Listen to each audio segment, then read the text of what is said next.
Andre Corpuz, also known to many of us as Grandpa Henry, Tata Andre, was born on September 28, 1929, in Waipahu, Hawaii. He is survived by his children, Buddy Corpuz, daughter-in-law Feli Corpuz, Alfredo Corpuz, daughter-in-law Linda Corpuz, Leopoldo Corpuz, daughter-in-law Lerma Corpuz, Valentin, daughter-in-law Heidi, his only daughter, Alicia Corpuz London, Danila Corpuz, daughter-in-law Jeanette, and Orlando Corpuz. Grandpa Henry is the son of the late Mariano and Anastasia Corpuz. He was the fifth child among 9 siblings. The late Grandpa Flordolino, Grandpa Florentino, or Grandpa Tony, Grandpa John, the late Grandma Florida, or Grandma Ida, the late Grandma Magdalena, Grandma Delenn, the twins, Grandma Rosalina and Grandma Rosita, and the baby of the family, Grandma Jimena.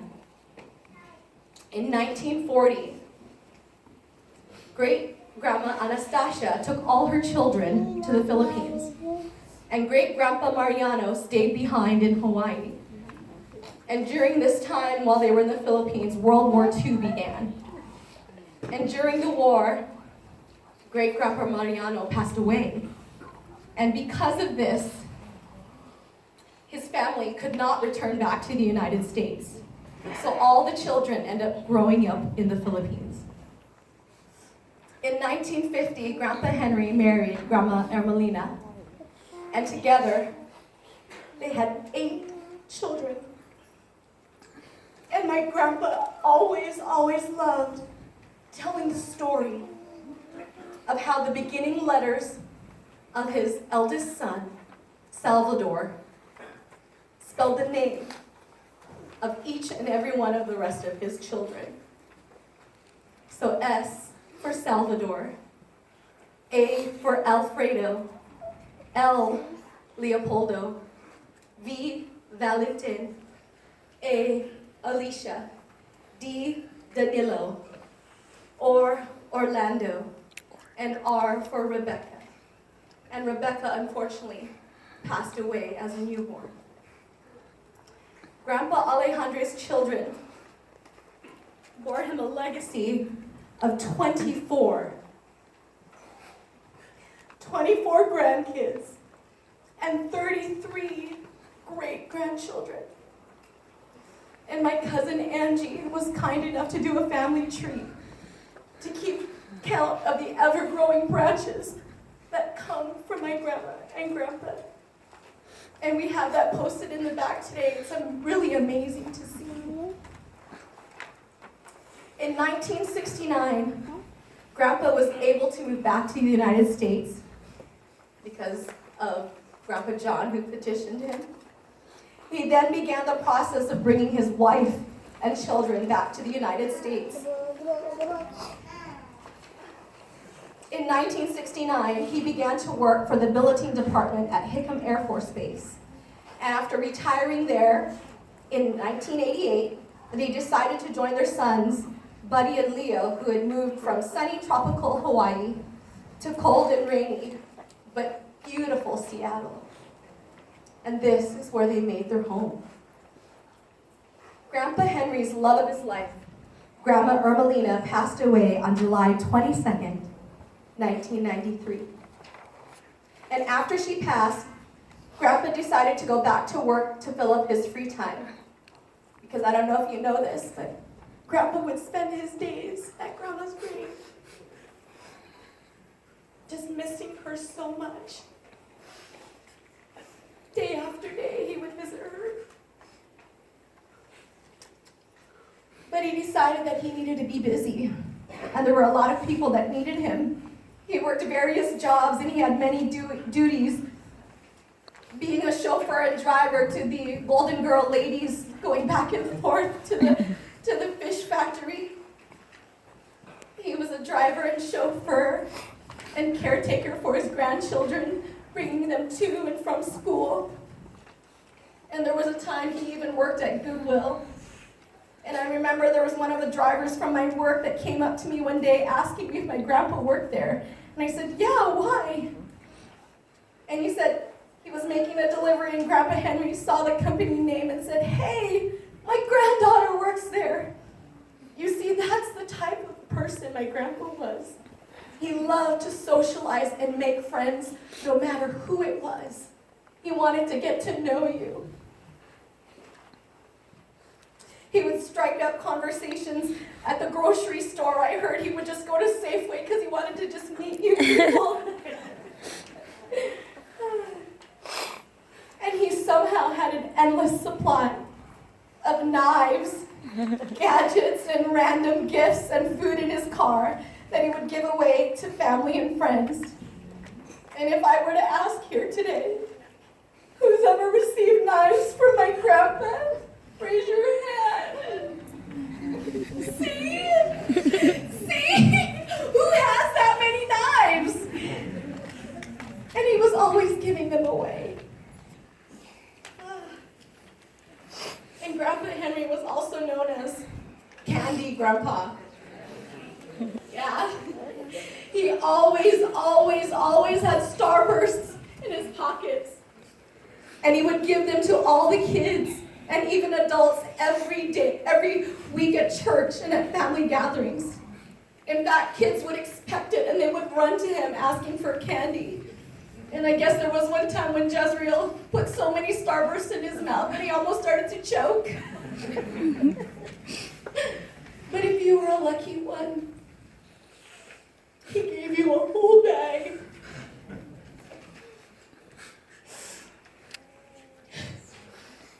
Because I remember I would watch him give away all this candy, and I'd say, what about me, Grandpa? Because, I'm so old. And he goes, come here. You know how he does that with his fingers? Come. And he would take me to his car, and he would give me the whole bag of Starburst. You see, Grandpa loved all his 24 grandkids and 33 great-grandkids so much, and he made us feel so loved and special. And we always joke about who his favorite is. Well, cousins, it's me. I'm the oldest. I was the first. No, but seriously, he made us all his favorite. And he made us feel that way too. So when each and every one of you Corpus cousins were born, you were added to his favorites. And we all have our own special, unique bonds and memories with Grandpa that we will forever cherish in our hearts. And I don't know if many of you know this, but for my wedding, Grandpa Henry, he would put away quarters in a piggy bank, a real piggy bank. And he would fill them every day. I think he would go and change his dollars and bills to quarters so that way he could fill the piggy bank. And I remember the time when it was completely full. And he was so excited to tell me, hey, your piggy bank's full for when you get married. And I didn't know when that was going to be because it took a long time. So we started a new piggy bank. And he came with me to pick out my wedding dress. And would you know that all those quarters in that piggy bank paid for my dress?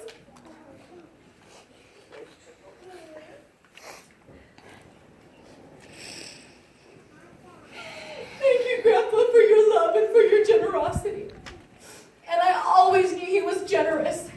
But I didn't realize how generous of a man he really was until I was going through all these old albums looking for pictures for the slideshow. And he had certificate after certificate and random pictures of presidents and veterans and all these different organizations. And I was like, why is he keeping all these? And we're like pages after pages, and finally I read the fine print on the bottom. And it said, "Thank you for your continued support and generosity and donations." And it said for 5 years, for 10 years, he was always giving, giving, giving.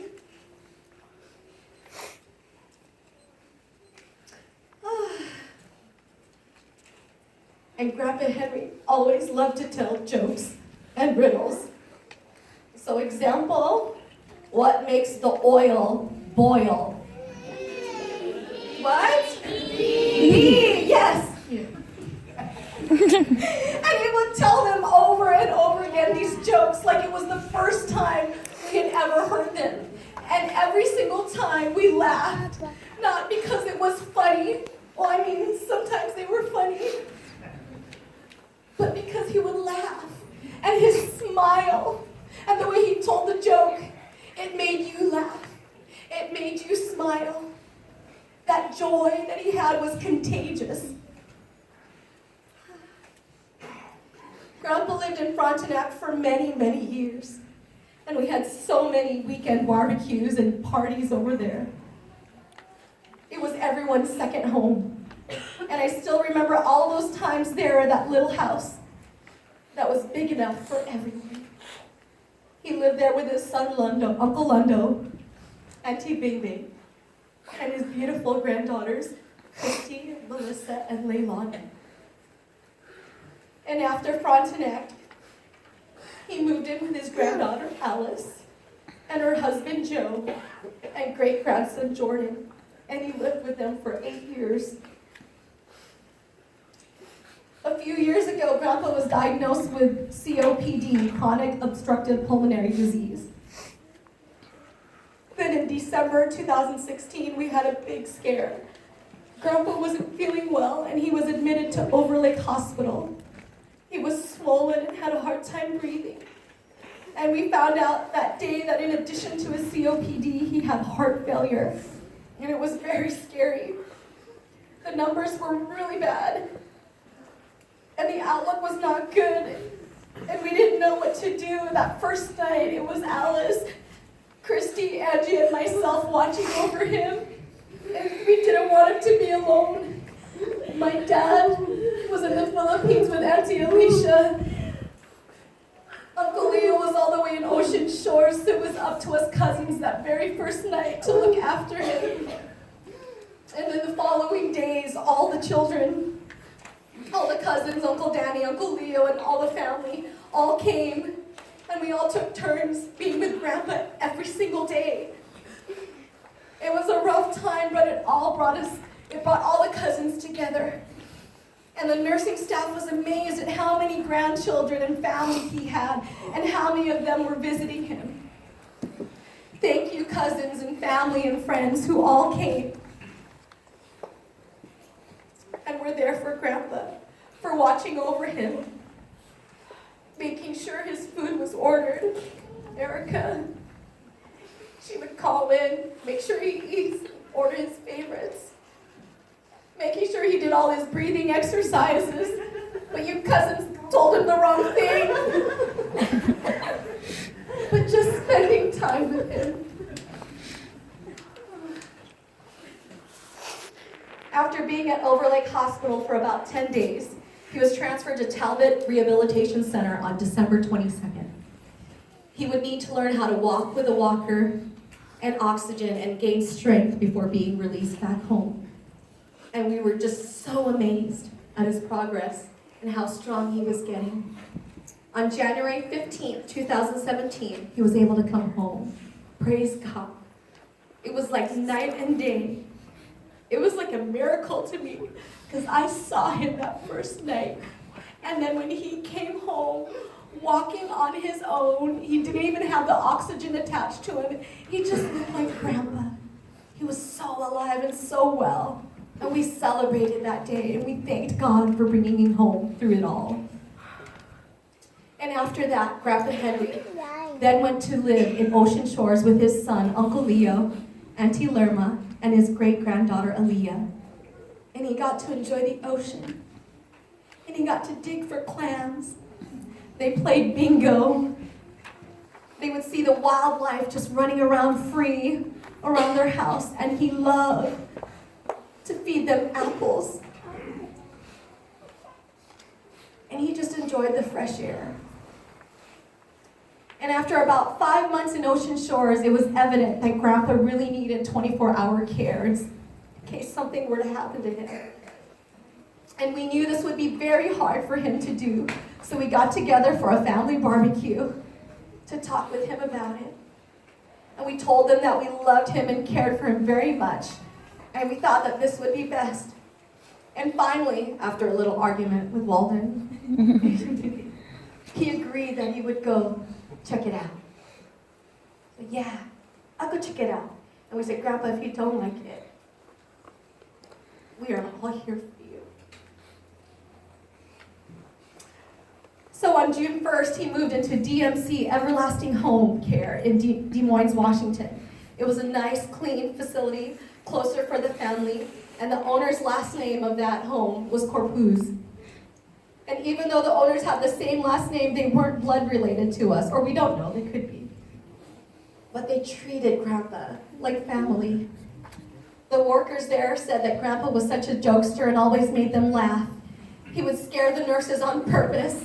When they would give him his oxygen, he'd go boom, boom. And he said, oh, stop that, don't do that.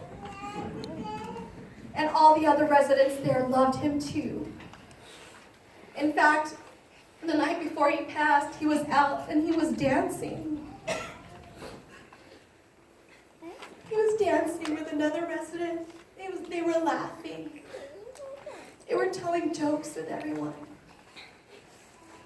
You see, the nurses at Grandpa's home, they check on him every 2 hours. And early Monday, June 19th, at 2 a.m., the nurses came in to check, and Grandpa was on his phone, like he always is. And then at 4:20 a.m., Grandpa had already passed quietly and entered into paradise peacefully in his sleep. Alejandre Corpuz was a loving, joyful, joking, caring, supportive, and generous man, husband, father, grandfather, great-grandfather, uncle, cousin, and friend to all. Our hope and strength comes from knowing that we will meet him again in paradise. We love you, Grandpa.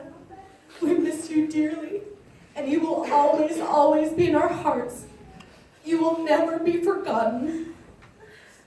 Your legacy, your beautiful legacy, will live on through the Corpuz bloodline that you created. Watch over us and pray for us. May you rest in peace. May you rest in love. And though this moment is hard and it's tough to say goodbye, we will see you again. And in the meantime, as we Corpuz cousins say, we will remain Corpuz strong.